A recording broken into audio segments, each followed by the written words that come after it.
Assalamualaikum warahmatullahi wabarakatuh. Halo sahabat kanal PD Islam. Pada tayangan kali ini kita akan membahas Abu Ubaidah bin Jarrah, orang kuat yang terpercaya. Nama lengkapnya Amir bin Abdullah bin Jarrah Al-Fihri Al-Quraisy, namun lebih dikenal dengan Abu Ubaidah bin Jarrah. Wajahnya selalu berseri, matanya bersinar, ramah pada semua orang, sehingga mereka simpati kepadanya. Di samping sifatnya yang lemah lembut, dia sangat tawadu dan pemalu. Tapi bila menghadapi suatu urusan penting, ia sangat cekatan bagai singa jantan. Abdullah bin Umar pernah berkata tentang orang-orang yang mulia, ada 3 orang Quraisy yang sangat cemerlang wajahnya, tinggi akhlaknya, dan sangat pemalu. Bila berbicara mereka tidak pernah dusta, dan apabila orang berbicara mereka tidak cepat-cepat mendustakan. Mereka itu adalah Abu Bakar As-Siddiq, Utsman bin Affan, dan Abu Ubaidah bin Jarrah. Abu Ubaidah termasuk kelompok pertama sahabat yang masuk Islam. Dia masuk Islam atas ajakan Abu Bakar As-Siddiq.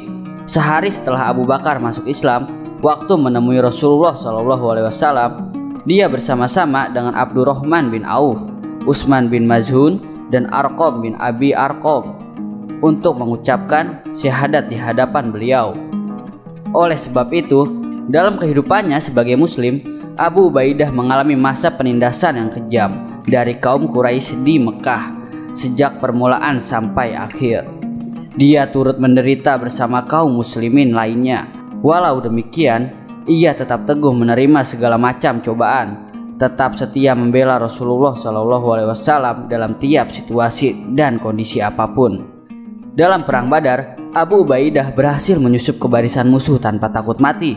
Namun tentara berkuda kaum musyrikin menghadang dan mengejarnya kemanapun ia lari.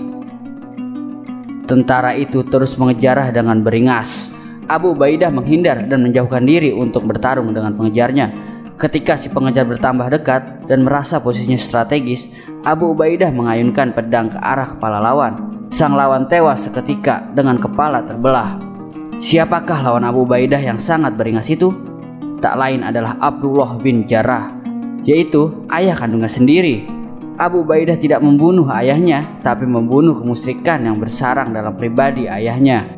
Berkenaan dengan kasus Abu Ubaidah ini, Allah Subhanahu wa Ta'ala berfirman, kamu tak akan mendapati kaum yang beriman pada Allah dan hari akhirat saling berkasih sayang dengan orang-orang yang menentang Allah dan Rasul-Nya, sekalipun orang-orang itu bapak-bapak dan anak-anak atau saudara-saudara ataupun keluarga mereka.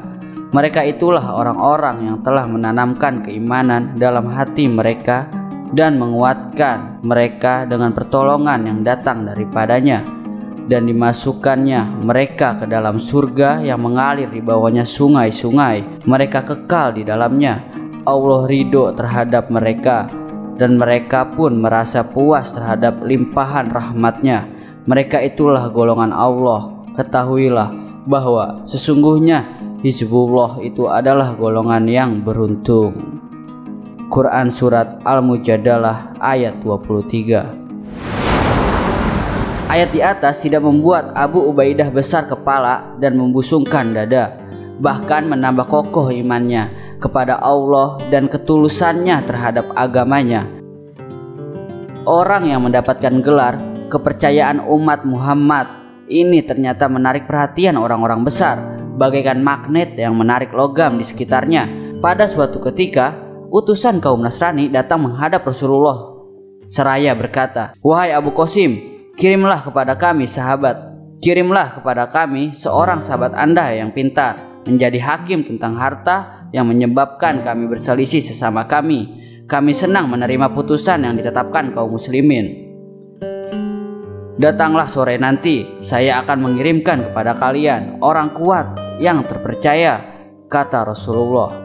Umar bin Khattab berujar, aku ingin tugas itu tidak diserahkan kepada orang lain, karena aku ingin mendapatkan gelar orang kuat yang terpercaya. Selesai sholat, Rasulullah SAW menengok ke kanan dan ke kiri. Umar sengaja menonjolkan diri agar dilihat Rasulullah. Namun beliau tidak menunjuknya ketika melihat Abu Ubaidah. Beliau memanggilnya dan berkata, "Pergilah kau bersama mereka, adili dengan baik perkara yang mereka perselisihkan." Abu Ubaidah berangkat bersama para utusan tersebut dengan menyandang gelar orang kuat yang terpercaya. Abu Ubaidah selalu mengikuti Rasulullah berperang dalam tiap peperangan yang beliau pimpin hingga beliau wafat.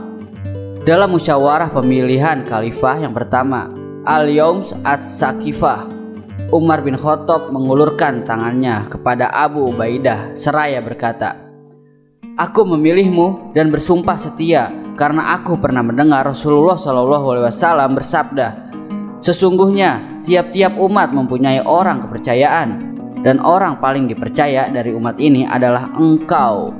Abu Ubaidah menjawab, "Aku tidak mau mendahului orang-orang yang pernah disuruh Rasulullah untuk mengimani kita sholat sewaktu beliau hidup. Abu Bakar As-Siddiq, walaupun sekarang beliau telah wafat, marilah kita imankan juga dia."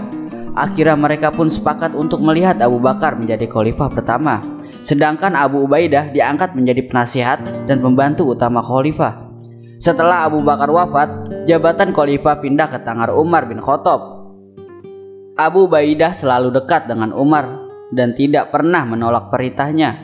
Pada masa pemerintahan Umar, Abu Ubaidah memimpin tentara muslim menaklukkan wilayah Syams atau Suriah. Dia berhasil memperoleh kemenangan berturut-turut sehingga seluruh wilayah Syam takluk di bawah kekuasaan Islam, dari tepi sungai Furat di sebelah timur hingga Asia Kecil di sebelah utara.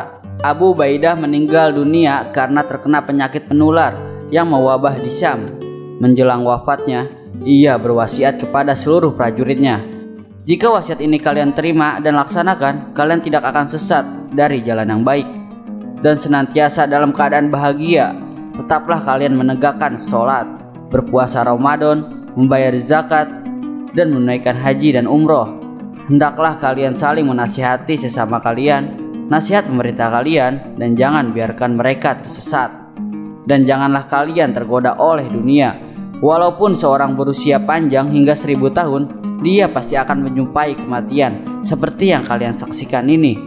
Kemudian dia menoleh kepada Mu'adz bin Jabal, "Wahai Mu'adz, sekarang kau yang menjadi iman atau panglima."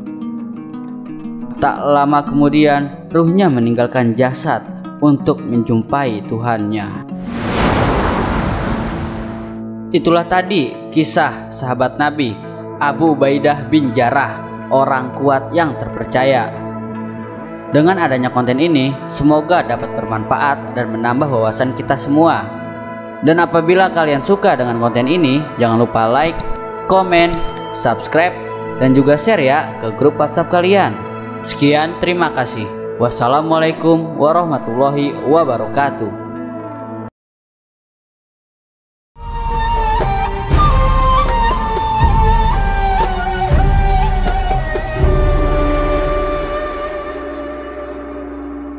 Kehadiran Islam di Portugal beberapa abad lalu masih menyisakan warisan intelektual dan budaya. Banyak hal yang menunjukkan bahwa pengaruh Arab masih bisa ditemukan dalam bahasa Portugal.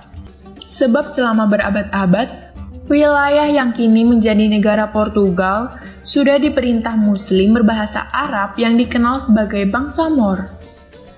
Abad ke-8, umat Islam di Afrika Utara berlayar ke Eropa dan menguasai wilayah yang saat ini disebut Portugal dan Spanyol. Wilayah itu dikenal sebagai Andalusia. Andalusia pun berkembang dan makmur di bawah naungan Kekaisaran Umayyah.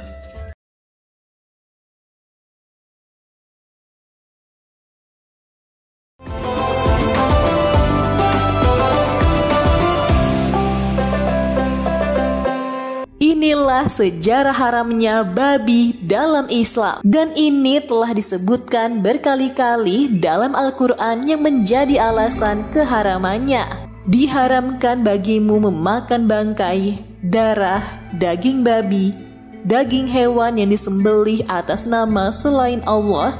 Selanjutnya, ada juga penjelasan lainnya dalam surat An-Nahl ayat 115 yang artinya, sesungguhnya Allah hanya mengharamkan atasmu memakan bangkai, darah, daging babi, dan apa yang telah disembelih dengan menyebut nama selain Allah. Tetapi barang siapa yang terpaksa memakannya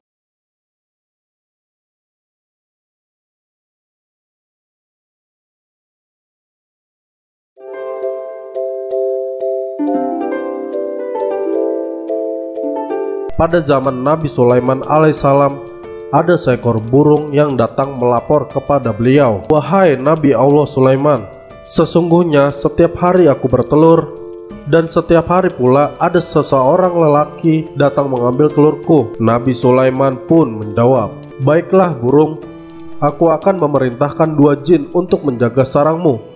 Si burung kembali menemui Nabi Sulaiman alaihissalam dengan wajah tampak kesal. "Bagaimana mungkin? Bukankah aku telah memerintahkan 2 jin untuk menjaga telur-telurmu?" 2 jin pun menjawab dengan ketakutan, "Maafkan kami Tuan, kami tidak bisa menjaga telur burung ini, karena setiap kali orang yang mengambil telurnya datang,